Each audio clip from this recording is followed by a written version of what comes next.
Do you know many people are having trouble with their Ford Explorer's folding mirrors? Don't worry. In this video, we'll show you how you do this. Let's start.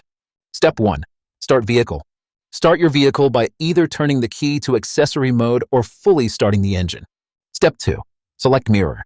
Use the control switch inside the car to select the mirror you want to adjust. Step 3. Fold mirror.